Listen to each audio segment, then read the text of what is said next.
तो अब है अपने पास क्वेश्चन नंबर 2 जो आपकी स्क्रीन पे दिख रहा होगा बच्चों। क्वेश्चन है find the square of 96 using सूत्र निखिलम। तो सूत्र निखिलम का प्रयोग करके छंदों का वर्ग ज्ञात करना है। तो एज यू नो अपन सूत्र निखिलम क्या होता है, जैसे 96 का निकालना है अपन को, तो 96 इक्वल टू जो नियरेस्ट बेस क्या होगा 96 का 100 में से कितना कम है वो 4 कम है। अब नाउ क्या करेंगे सूत्र निखिलम से कि दोनों साइड स्क्वायरिंग करेंगे।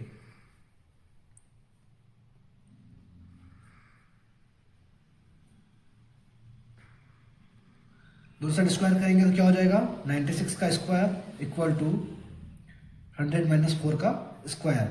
तो 96 का स्क्वायर कितना होता है, तो 9216 इक्वल टू, अब ये 100 माइनस 4 का स्क्वायर मतलब ये इक्वेशन बन गई a माइनस बी का होल स्क्वायर। तो a माइनस बी का होल स्क्वायर क्या होता है, A square minus 2ab plus B square. तो ये हो जाएगा सूत्र निखिलम का सॉल्यूशन। तो आंसर क्या आ जाएगा 9216, ये अपना आंसर आ गया। 96 क्वेश्चन है क्वेश्चन नंबर 3 जो आपको राइट साइड में हिंदी और इंग्लिश दोनों में दिख रहा होगा। क्वेश्चन है find the cube of 13 using सूत्र निखिलम। मतलब इसमें भी सूत्र निखिलम में से 13 का क्यूब फाइंड आउट करना है। तो सबसे पहले अपन लिखेंगे 13 का क्यूब क्या हो जाएगा 13 मल्टीप्लाई बाय 13 मल्टीप्लाई बाय 13। तो 13 का cube that's equal to 169 multiply by 13। Easy रहेगा, पहले 13 का स्क्वायर निकालो उसके बाद फिर 13 से मल्टीप्लाई कर दो, तो ये आ जाएगा अपने पास 2197। तो ये सूत्र निखिलम से 13 का निकल गया क्यूब। नेक्स्ट क्वेश्चन है अपना question number 4 find the 11 term of AP. तो अपन को अरिथमेटिक प्रोग्रेशन अपन ने पढ़ाई है, उसका अगर समांतर श्रेणी का 11वां पद ज्ञात करना है। तो समांतर श्रेणी अपने पास क्या दे रखी है कि 3, 7, 11, 15 ये समांतर श्रेणी दे रखी है।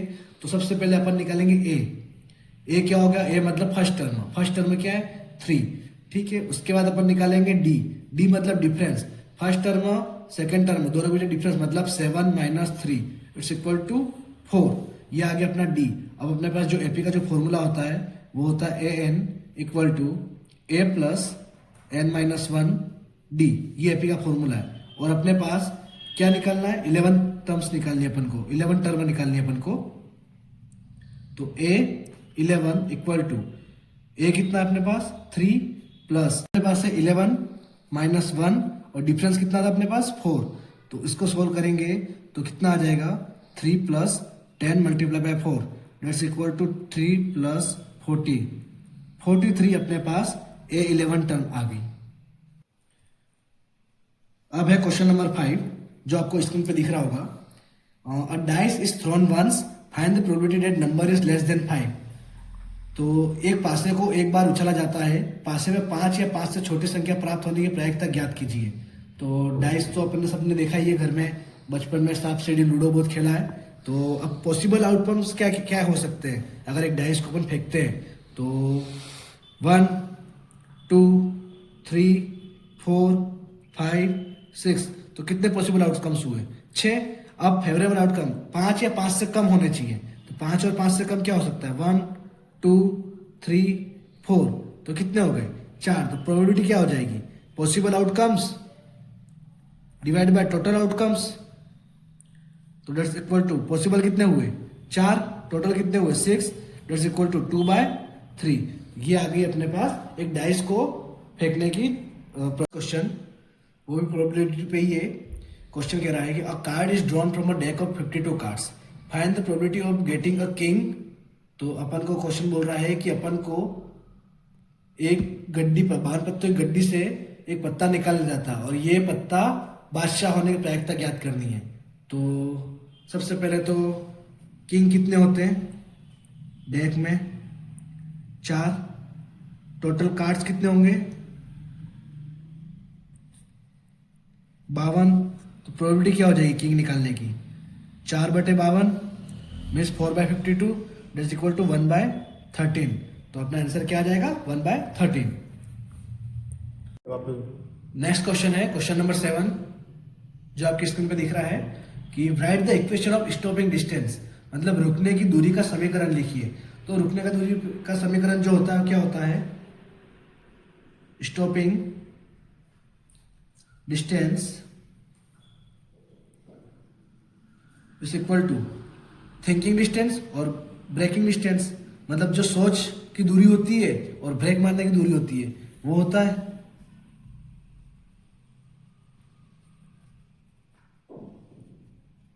थिंकिंग डिस्टेंस प्लस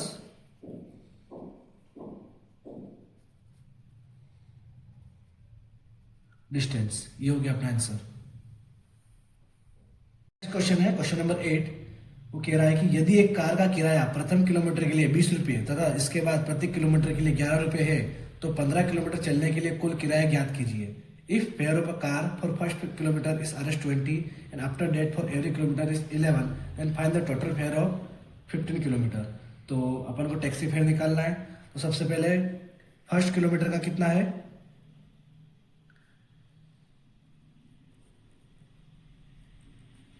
₹20 और उसके बाद क्या होगा 11 रुपीज़ पर किलोमीटर। तो अपन को टोटल किसका निकलना है, 15 किलोमीटर का फेयर निकलना है जो कि पता नहीं है अपन को। तो देखा जाए तो सबसे पहले अपन को डिस्टेंस निकालना है। तो सबसे पहले डिस्टेंस कितना होगा, रिमेनिंग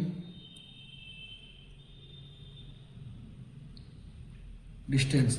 तो टोटल निकालना था अपन को 15 किलोमीटर का, उसमें से 1 किलोमीटर का तो अपन निकाल लेंगे अलग से। तो 14 किलोमीटर का निकालना है। तो कॉस्ट क्या हो जाएगी 14 किलोमीटर की, 14 इंटू 11 रुपीज़ जो था, तो ये आ जाएगा अपने पास 154 रुपीज़। तो टोटल फेयर कितना हो जाएगा, फर्स्ट किलोमीटर कितना था 20 प्लस बाद के 14 किलोमीटर कितना 154, it's equal to 174 RS। Question number 9 क्या कह रहा है कि अपन को find the distance between 2 points -2 to -1 and -1 and 1।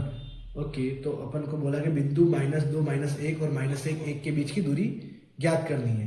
तो सबसे पहले दूरी ज्ञात करने का फॉर्मूला क्या होता है, D equal to root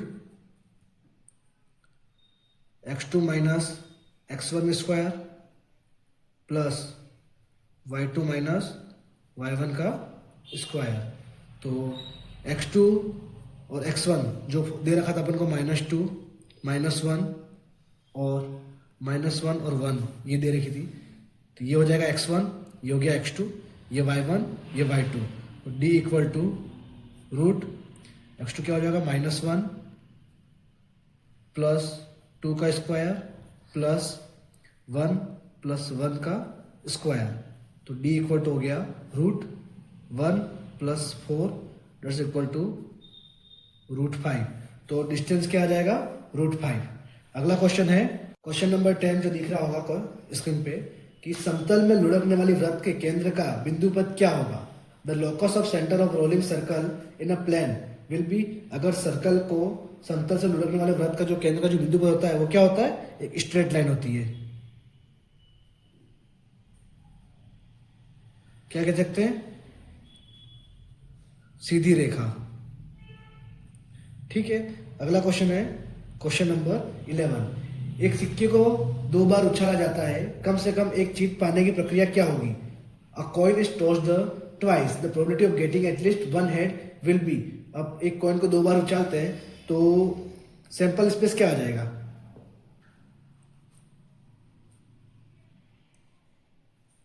sample से 2 बार उछाला मतलब या तो हेड हेड आएगा या हेड टेल आएगा या टेल टेल आएगा या टेल हेड आएगा।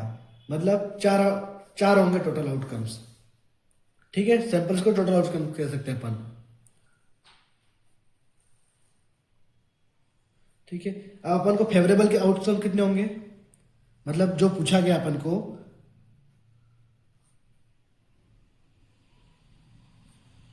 फेवरेबल आउटकम्स क्या हो सकते हैं, कम से कम एक हेड आए। तो एक हेड आने के लिए या तो हेड हेड आएगा या हेड टेल आएगा या फिर टेल हेड आएगा, मतलब 3 ही होंगे फेवरेबल।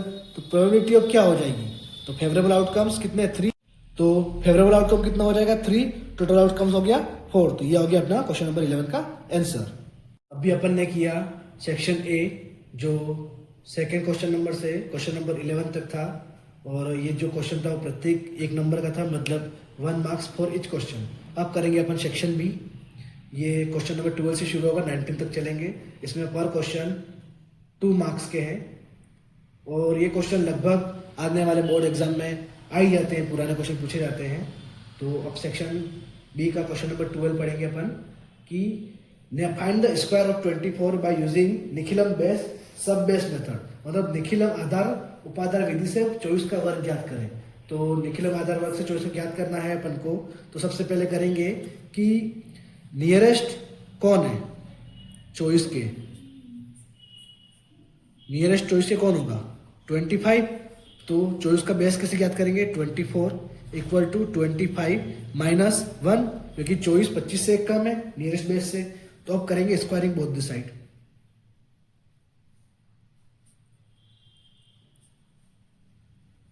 दोनों साइड वर्क कर दिया अपन ने।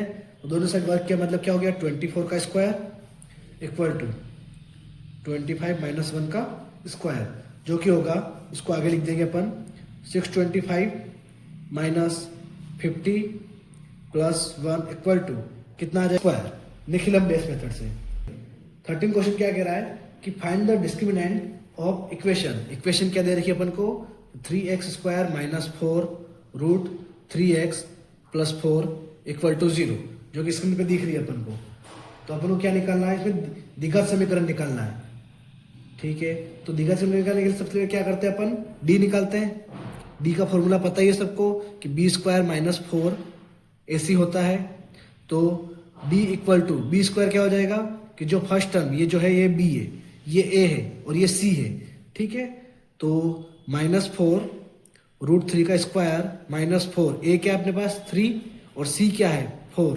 तो डी इक्वल टू क्या आ जाएगा 48 minus 48 that is equal to 0। तो अपना डिस्क्रिमिनेंट क्या आ जाएगा 0। ओके, अगला क्वेश्चन है क्वेश्चन नंबर 14 क्वेश्चन आपकी स्क्रीन पे आ रहा होगा। Find the nature of root 2x square plus x minus 1 equal to 0। तो क्या है अपने पास 2x square plus x minus 1 equal to 0। तो इसका नेचर निकालना है, मतलब इसका भी द्विघाती समीकरण निकालना है अपन को। तो द्विघाती समीकरण का फॉर्मूला अभी अपन ने लिखा कि d equal to B square minus 4ac। तो d इक्वल टू बी कितना है, b1 है अपने पास, 1 का स्क्वायर 1 होता है, माइनस 4, a कितना हो जाएगा 2 और c कितना हो जाएगा, c क्या हो गया माइनस 1। तो ये हो जाएगा 1 minus minus plus 1 plus 8 that's equal to 9। तो d की वैल्यू कितनी होगी 9, और जो कि 0 से बड़ा है। तो रूट इसके जो रूट्स आएंगे वो क्या हो जाएंगे, रियल और डिस्टिंक्ट हो जाएंगे इसके रूट्स, क्योंकि 9 0 से d 0 से बड़ा है। अगला